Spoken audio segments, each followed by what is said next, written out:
So right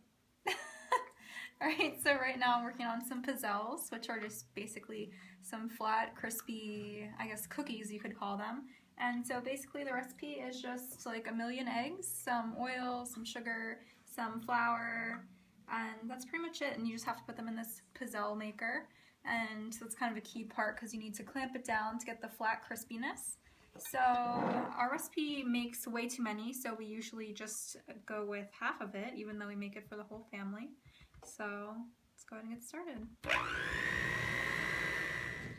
Alright, so now we have all of our flour mixed in, so we're just going to go ahead and put in a little bit of anise extract to get that good flavor going on. So how much do we need to put in? 1 teaspoon. 1 teaspoon.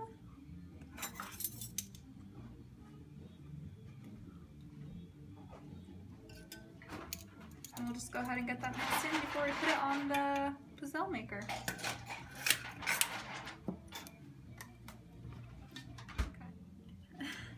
Okay, so we're going to go ahead and put some of the pizzelles in the pizzelle maker. This is our first try, and it usually takes a little while to determine exactly how much batter you're going to need and how long to leave it in the maker. So I'm going to go ahead and just put about a spoonful in there. You need less than you think because they're really flat. This actually might be too much, but we'll see.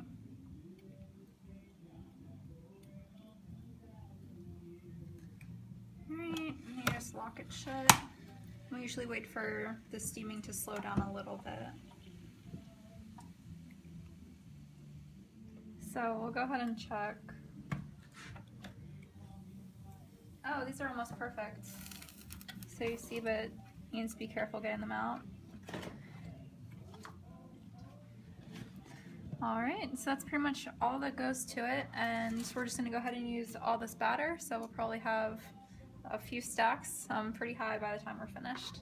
Right now my grandmom's working on the Spritz cookies, which are my favorite. They're like an almond sugar cookie, except for the only problem is that they're the most difficult cookies to make ever. The dough gets super thick and we have to put them in a cookie press, which a lot of times doesn't work out or it breaks on us, but I think we found a pretty solid one in the recent years. But they are kind of a pain, but it's fun because you can get different shapes and stuff, which is always pretty cool. But yeah, so we'll go ahead and give these a go and see how they turn out. Oh, those look so good. Oh, shit. Spoke too soon. That one came out really wild.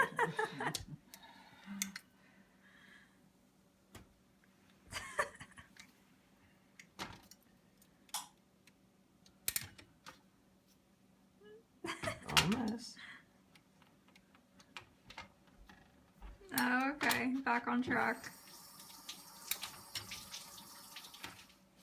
It's a little dark. Okay, go ahead.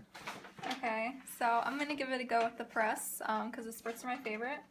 So I went ahead and I tried to, and it's hard to get them just right because you can see they're like hugely different sizes.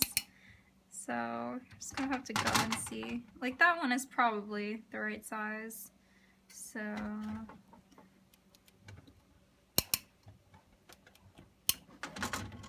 that one's pretty big, but maybe that's how they're going to be. It looks good. So yeah, we're just going to go ahead and get the second batch done, and we usually put it in the oven for between 6 to 8 minutes. But it's hard to tell because they don't get brown when you need to take them out. We have some that already got done, and you can see that they're pretty much just as white as when you put them in. But they're quite tasty, so we'll come back for a taste test in a little bit.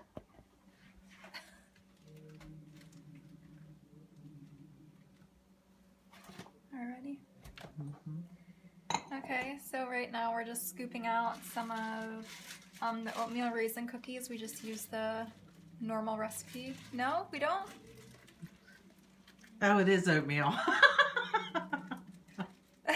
We just use the normal recipe, except for we put them in the fridge first because my grandma read that if you put them in the fridge that they're a little bit chewier and softer once you take it out of the oven. These are also my dad's favorite. He told us to make like mountains of them. So we're just making a normal batch, but maybe we'll just tell him that we made a little bit more than normal. We had just mixed up the chocolate chip, so I thought it was a chocolate chip mix.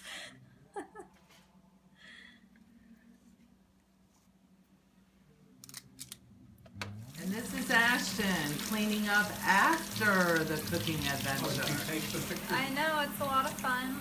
Well, we tasted everything and it tastes really good, so it's kind of the most important part about what we do. It only took a couple hours, maybe like 2.5 hours, and we got some chocolate chips, some oatmeal raisins, some Spritz, some pizelles, some puppy chow, and I think that's it. But that's pretty good because we're working with 1 oven and 3 people, so I think we did a pretty good job.